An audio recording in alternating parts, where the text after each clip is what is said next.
This is the Altitude Daily Podcast. Everything you can't miss from today on Altitude Sports Radio. Mosher, Lombardi, and Kane. And the fact that the knee held up through 2 professional hockey games is pretty damn good. Seeming like he was moving well, cutting well, starting and stopping well. Everything that you wanted to see happened in a professional hockey game. It's great news. Now, where will he be? I don't know. Certainly, if you put him on a line with Nathan McKinnon right now, that would probably be difficult for him to keep up. Yeah. Right? Yeah. But boy, could I see him on a line with a Brock Nelson or a Charlie Coyle? You're damn right I could. Damn right I could. That's the question. Me and Vic were talking about it. It's like, how many minutes, how many shifts, what do you trust with him at this point? And the bottom line is, if he comes in and he becomes a third liner for you, think about how much you're filling out your depth. Like how much more that adds to a punch in your bottom 6. Absolutely. Hey guys, I'm sorry. I can't help but think of this in the poetic terms, just like when we reference Rory and overcoming the human condition. And how many people out there 3, 4 months ago, 5 months ago, every time we mentioned Gabriel Landeskog's name, how many people said to themselves, stop, he's never playing hockey again, knock it off?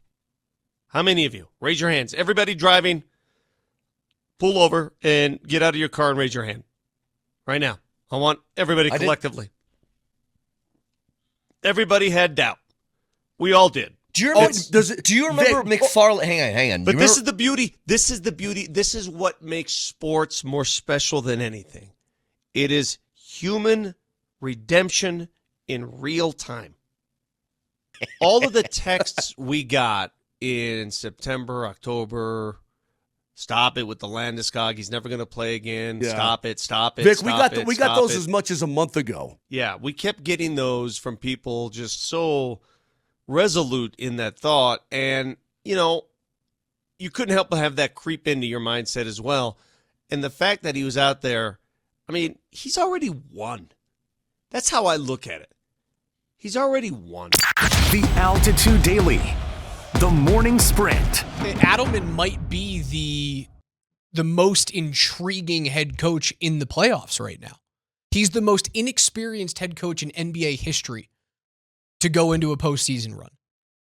3-0 though. But 3-0. He has the best winning percentage in the history of the NBA. I saw the text going messages into a playoff series. They're like, Raj is still drunk from Vegas about, if Adelman wins a championship, there's no way he's not the head coach. Okay, I'll recant a little bit. If they win a title, the guy's the head coach. He could get them to the finals and not win, and I don't think that guarantees him a job.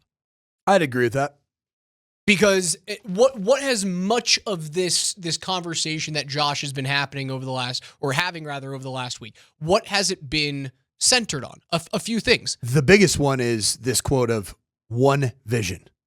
One vision from head coach, general manager under the Kroenke family ownership group. One vision.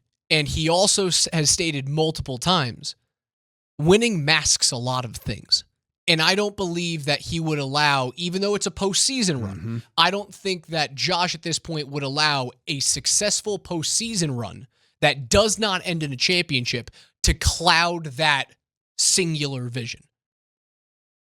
It almost seems like as Josh Kroenke is getting longer into this tenure as, you said, governor, is that the official title? Governor and team president. And team president of the Denver Nuggets. And overall with the teams that he's very intimately involved in, it's almost as like he's learning these lessons as he moves on. One of the lessons that you've talked about is the lesson of Jamal Murray, fresh off winning a title, recency bias, if you will, max contract, signing him to that big deal.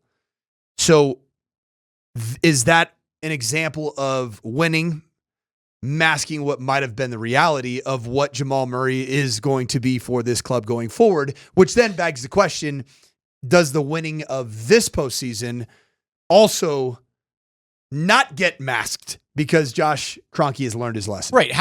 How much winning becomes truth versus winning masking a head coach bump? or winning with the best player in the league.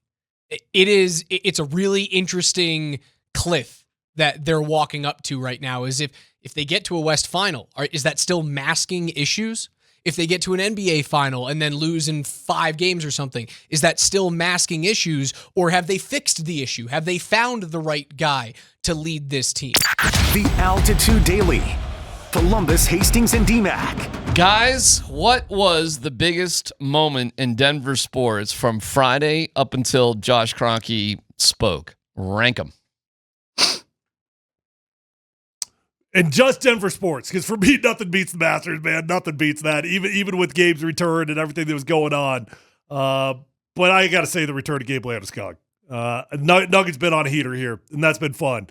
And today there was a lot of energy around just the building and conversations and truth telling and all those sorts of things. But seeing Gabe, I mean, it's not finality, but it kind of feels like it. Like we're through the journey and now we get to begin the return. That was the final step that had to happen. My initial thought was Gabe Landeskog. But to me, you have to put the Nuggets in all 3 games as one instant. If you put all 3 games into one instant, we can put that in a bucket. That's much bigger, because I think they were, to Doug Moe's quote, a no-hoper going into the playoff in those 3 games. And you heard Nikola Jokic just now. That's who we can be. So if you put all 3 games and loop it into one, I say the Nugget story is bigger. If you just look at one instance, then it's got to be Gabe after 3 years. I think that. Being in Loveland when he stepped out on the ice, very rarely do you get literal goosebumps about a moment. It was unbelievable. And let me tell you, man, the presentation of a hockey game at Blue Arena by the Colorado Eagles, hey, way to go. Awesome. Like, dude, that is cool, man. They got a couple of pavilions where it's just standing room beer gardens. That is awesome for a sporting event. We're just going to drink beer and stand here and have awesome seats, or seats and not seats. We're just stand and drink having a beer, watching live hockey. Stand here and beer garden me. Beer me. Come on, man. It's freaking incredible. And you said it before you went up there. It's an intimate enough kind of event. Like it's not a 20,000 seat arena. There's not a bad seat in the house. 7,000 or 8,000, something like that. Yes. And the way they light it is pretty cool. Like, they light it very dark in the stands and like beige. Yeah. So it's very dramatic. Stadium lighting. Oh, it is. It is cool as hell. Never mind, like, you find out, like, hey, this Eagles team is like really good. And Gabe, played on Saturday as well, so he played in back-to-back games. He spoke. I didn't see as much from that one. I mean, I did see the goal, but how did he look on Saturday? Fine. He looked fine. Period. It's hockey. I don't know how they look. They all look the same. You know what? You know what he looked like? He looked like a hockey player. How about that? He looked like he looked like one of the guys out there skating around playing hockey. Period. Like, he didn't look less than. He looked like a guy, if you didn't know his story and where he's come from, you're like, dude, you might want to hang this up. You're a little old to be playing down in the AHL. The Altitude Daily. Kretman and Lindahl. I have breaking news, Mark Springer. Breaking news.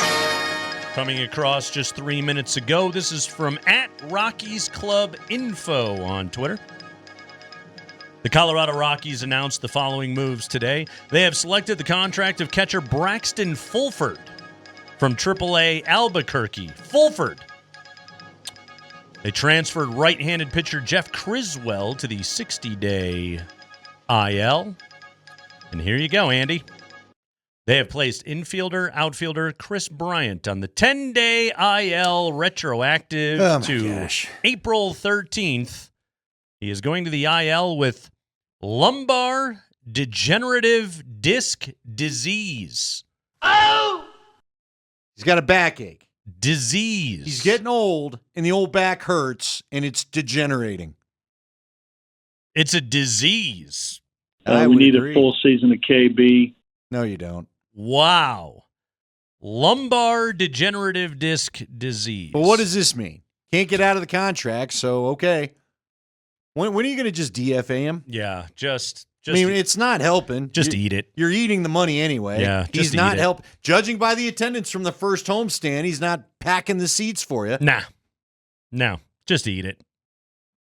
It wasn't even a good try by everybody. It was a cynical joke of a try by everybody, but still, just eat it. Have him go away. You don't need him on the club anymore. It's weird. It's weird having him on the team. He's overtaken the Russell Wilson move, has he not? Oh, that is the worst move in Denver sports history. Wilson at least played. Yeah, he tried. Kris Bryant doesn't play. He gave you an interesting 6 weeks there a couple years ago. I saw this, by the way. Let's do some quick math on this, all right? So, Andy, the Rockies, they lead the majors in strikeout rate. Okay, they're striking out 29% of their at-bats right now. They have struck out 160 times through their first 15 games of the campaign. That is a healthy average of 10.7 strikeouts per game times 162.